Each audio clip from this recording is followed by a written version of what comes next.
Hey guys, welcome back. I really wanted to do a video this week on my very first solo trip that I went on a couple of months ago. I did 8 days in Portugal as like a New Year's Eve trip. It was my very first solo trip. I did it all by myself. I did a series on TikTok on like how to spend your time in Portugal, but a lot of people were asking me to consolidate it and to just kind of like make it all in one because 8 different parts was a lot. I did a different part for every day.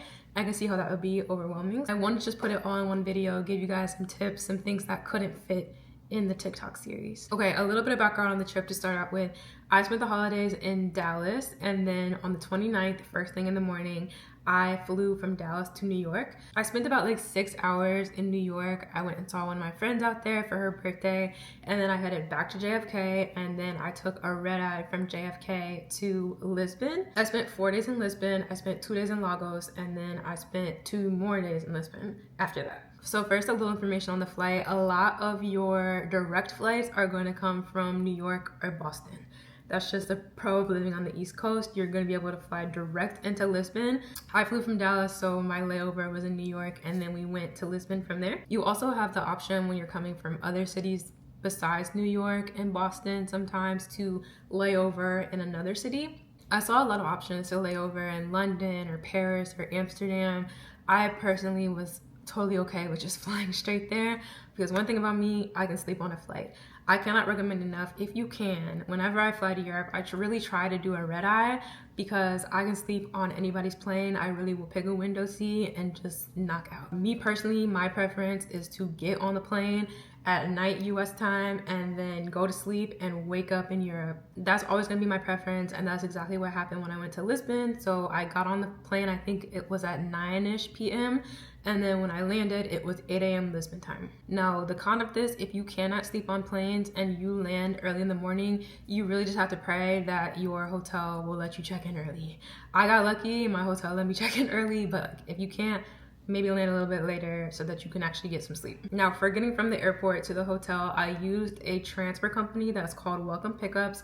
It's an app that you can actually download on your phone. I didn't really know much about this app until I looked it up, but you can actually use it within the US too. Like if you need a pickup from JFK or something, you can also use it there. So just pro tip, if you ever need like an actual pickup, that's an option. You also very much so can Uber from the airport to your hotel. I was just traveling by myself. My mom was like, please just get a transfer pickup for my own peace of mind. So I got it and it was very easy. I Ubered the rest of my time throughout Lisbon. It was very straightforward and the Ubers are very cheap out in Lisbon. A couple other like general things to touch on for the trip. When it came to safety, I felt very safe in Lisbon. Like I didn't really have any issues. People were telling me the only thing that I had to watch out for pickpockets, and I didn't have any incidents with that, so overall very safe.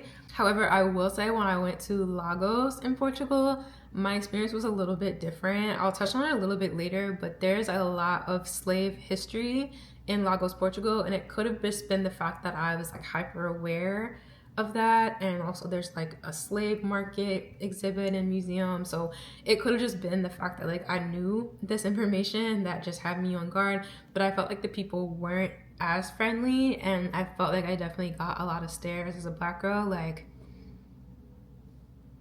a lot of people just kind of staring and wondering like where I came from and who I was and all these different things. So I think it's a little bit different in the sense that Lisbon is much more touristy, it's much more diverse. Lagos not so much. So if you're traveling while you're black or like as a minority, just be aware that people might just kind of stare a little bit. Now, when it comes to language, I felt like for the most part, people were really speaking Portuguese, especially when it comes to your Uber drivers. I felt like a lot of the restaurants I went to, maybe because they were a little more touristy or like a little bit more popular, they were speaking very good English. I can maybe count 2 Uber drivers that spoke really good English. Just something to be aware of, know a few words, like the basics if you're trying to get around.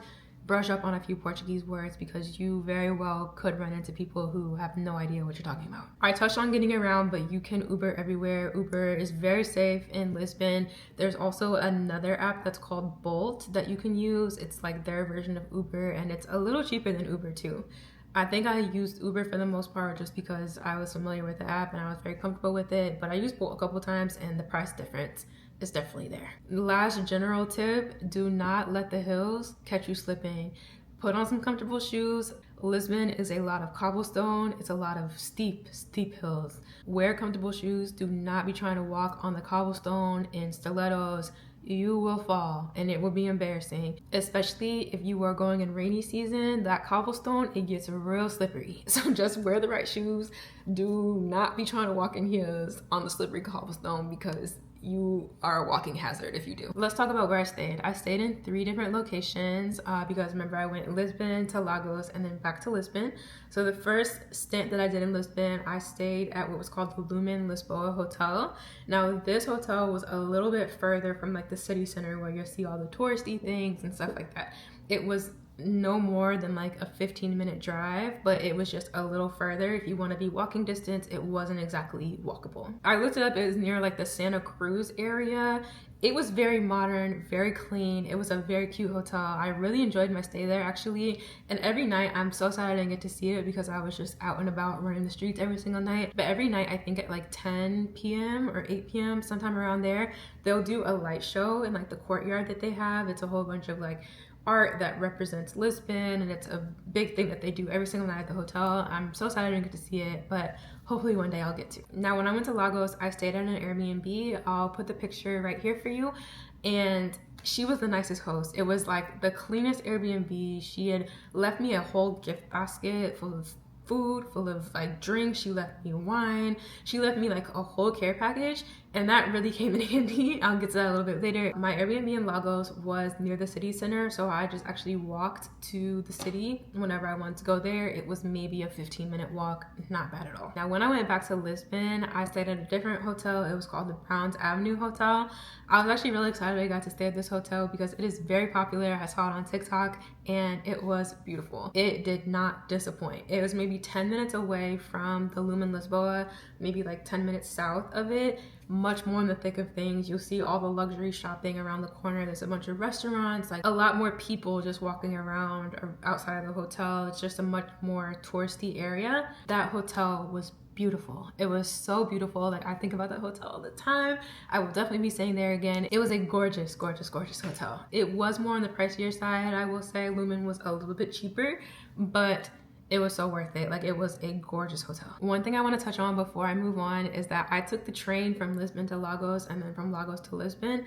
Do not use Real Ninja. I saw so many threads on Reddit, so many like travel advisor threads. Real Ninja be scamming people. Buy it directly from the train station when you get to Lisbon, or buy it through their official website. The train stations are a little confusing, so do not be afraid to ask people for help because it's confusing. Find an attendant and ask them, because all the screens came from like 1980. It's real dated in there, so it's gonna be confusing, but the attendants will help you. And a lot of them speak English, so like they will help you. Okay, next thing that I want to touch on is the food in Portugal. So good. The food in Portugal was so good. I did not have a bad meal when I was in Lisbon or Lagos, honestly. A couple things to keep in mind when you're picking restaurants and a couple recommendations. Number one, the dessert that you'll see everywhere is called pastel de nata. It's essentially like a flaky crust. I feel like they're gonna kill me for saying this, but it's kind of like creme brulee without the caramelization on top is what it reminded me of. It's like a custard tart that's in a flaky crust. So good. So good. I ate so many. I was a little bit wary of them when I first got to Portugal, but they are everywhere and they are so good. There's pastel de nata, but then there's like an OG pastel de nata place. It's like the original. They have like a secret recipe that only they use. I'm gonna butcher the pronunciation, so I'll put it here, but it's called pastéis de Belém, I believe it is. There's always a long line. It usually moves very fast. You can sit in or you can take it to go. I took mine to go, so I wasn't there very long, but definitely plan to take some time to actually go to this place because it was very good. Pastel de nata you can get anywhere and they usually taste good no matter where you're going. Pastéis de Belém you can only get from that one shop, so definitely make time to go there. Okay, on the breakfast cafe side of things, a couple recommendations that I got. The first one was for Dear Breakfast. Everyone I talked to actually recommended this to me, and then the other was for Shakar Cafe. They were both very good. Shakar Cafe had more of like a hip-hop R&B vibe to it, which I wasn't really expecting. It was just the music choice that they selected. The breakfast in Portugal is pretty standard. They do a lot of benedicts, they do a lot of egg dishes, they do a lot of avocado toast, French toast and pancakes, depending on where you go. But those were definitely my two favorite cafes, were Deer Breakfast and Shikar Cafe. A few other reviews. If you take one thing from this video, you have to make a reservation at Rocco. I dream about Rocco all the time. The food was so good. I got the sea bass, I got a tiramisu, I got an espresso martini. All three things hit. This was the best meal that I had in Portugal, to the point where I went twice. I went 2 times. So that's my number 1 recommendation. I went to KOB, which is Knowledge of Beef. The chef, his name is Oliveira. I think he's like a very popular chef in Portugal. The steak was really good. The sides were kind of like mid to me. It was definitely giving me like a little bit more date night vibe. I don't know. I don't mind like eating out by myself in places, so it didn't really bother me much. But I could see like if, you know, you're new to solo traveling or you're not particularly comfortable eating out by yourself all the time, this one might make you a little bit uncomfortable because there are people on dates everywhere. As far as dress, it's probably the most formal place that I went. Another place that I went that I really liked was Lianetta. It was a lot of pasta dishes, more of like an Italian spin. And then my last recommendation is Tapo Bucho. This is really just a tapas place. A lot of the dishes are like $5-6. You can get a bunch of different things and sample a bunch of stuff. I found out a friend of mine was going to Portugal the day or 2 before I went to Portugal, so I grabbed dinner with her while I was down there, and it was me, her, and her sister. We got a bunch of different things and just split it across the table. So that's definitely the best way to do it, but you can also just get things on your own because the dishes are so cheap that like you can just try a bunch of different things and sample it. The last thing I want to touch on are just some things to do while you're in Portugal, and I want to start with Lagos because unfortunately it rained my entire time while I was in Lagos, and that kind of rendered the trip useless, honestly. The main reason I went to Lagos was to do the cave tour, and because it was raining, it was really risky to go out on the boat, and they canceled it the night before. And then the next morning I woke up and I just was not feeling good. I had a really bad cold, just congestion, so I was pretty much in my Airbnb the entire time that I was in Lagos anyway. A couple of things that I did before the boat tour got canceled: they have a slave market museum. I was talking about it a little bit earlier. It was a little bit underwhelming to me. It was really only like 3 rooms. There wasn't really much in there. I got through the whole thing in like 15 minutes. So I personally don't think it's really worth the money, but if it interests you, it was at least interesting. If you go during the summer, I guess it's a little bit less likely to rain, so definitely go on one of the cave tours. It's just a nice like place to get pictures and be able to be out on the water. One thing I forgot to mention on the food side of things, there's a restaurant in Lagos called Barbosa. It was amazing. I would recommend it for sure. They had mulled wine that was really, really good. I don't know if it was seasonal or not. And they also had this like octopus risotto. So good. I only spent 2 days in Lagos, so I didn't really do a ton while I was there. You can definitely walk around the city center. There's a lot of shops. If you are going in the winter in Lagos, a lot of the restaurants and the shops will close for holiday. And I went to Lagos maybe a week after New Year's, and so in my head the holiday was over because that's how it works in America. They take very extended holidays, so like a lot of the restaurants that I put on my list that I wanted to try, they had signs on the door that was like, we'll be back in February. So just keep that in mind if you're going in the winter. Now going back to Lisbon, just a couple of things that you should do while you're in Lisbon. The first thing is just sightseeing. So first there's the Alfama region. It's a lot of buildings, a lot of structures, the colorful houses that you might see in pictures. That's a lot of the Alfama region. And then there's like the city center region that's more touristy. You'll see a lot of shops, like a lot of restaurants. You'll also see the arch, the like popular arch. That's a really big one as well. Another thing that I recommend is a boat tour around Lisbon as well. There's like this river port area in Lisbon. It'll take you to like the Jesus statue. It'll take you to see a bunch of historical structures. A lot of them provide wine and cheese. It's just a really nice, relaxing way to see a lot of the structures in Lisbon if you don't want to walk it. As far as going out, I didn't go out a lot. I went out when my friend and her sister were in Portugal, and we mostly stayed around Pink Street. There's a ton of bars on Pink Street. They all have a different vibe. Some of them are EDM, some of them are more dance. Like there were a couple that were more hip hop R&B. There's a couple that like you can really just find your vibe in there, but just walk around Pink Street and you'll be able to find something. One thing that I would definitely recommend is that there is a African Lisbon tour. They essentially take you around central Lisbon and point out like really important structures or significant areas that played a part in the slave trade in Lisbon. It was very informative. I feel like I just didn't know a lot about slavery in Portugal. I think it was a really cool thing that I did. The host name was Natty, I believe. He was so informative. Like, he knew everything that there was to know about Black people in Portugal and Europe, like the transatlantic slave trade. He knew everything that there was to know. So he was definitely a very like informative host. At the end of that tour, you do have the option to do like an African meal. It sounded like a really cool thing, but I have a peanut and nut allergy, and there were peanuts all up and down that menu. So I couldn't go to it, but it's definitely like a cool thing to experience. I would recommend honestly doing that first because I met a lot of cool people on that tour, but it was like my second to last day, so I wasn't really able to connect with them anymore. So I would definitely recommend doing the slave tour first so that you can meet people, build a community, and then like you have people to go out with, especially if you're solo traveling. Something else that I did was a wine tasting at From the Vine Wine Tasting Bar. This was actually a really cool experience. I booked it through Viator, I think it's called, and I was actually the only person there.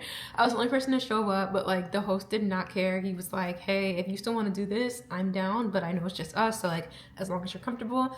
I was like, I'm comfortable, let's do it. So he walked me through all the wines. He knew everything that there was to know about the wines, where they came from, all the notes, all that type of stuff. He was very informative in that aspect. They provided olives and cheese as well. And we tasted, I want to say 4 different wines. It was just a very cool like pre-dinner tasting. He had all the vibes going in there. He was just a cool guy. So I would just definitely recommend From the Vine. It was a really good experience. Finally, the last thing that I did, definitely my favorite thing that we did, I did a cooking class at Home Cooking Lisbon. I booked it through Get Your Guide, but it was such a cool experience. I went by myself, so if you are going by yourself, that's totally fine. I was in a cooking class. It was 2 best friends and then a family of 5, and so it was just a cool way to like meet people like that were also touristy in Lisbon. We all made pasta donata together, and then we split up and did ribs, this like fish dish, and then rice as well. So it was just a cool thing to be able to like cook something that was actually Portuguese and actually authentic to where I was. And it's something that I actually want to do in other countries that I visit now because it was such like a unique experience. So yeah, I really just want to do a quick overview of the 8 days that I spent in Portugal on a solo trip and the things that I enjoyed the most. Maybe I'll do another video on like my experience on the actual solo trip and how I kind of navigated by myself. But if you are making an itinerary for Portugal, feel free to steal mine. If you have any questions or if I left anything out, feel free to put a comment below, and I'll see you guys next time. Bye.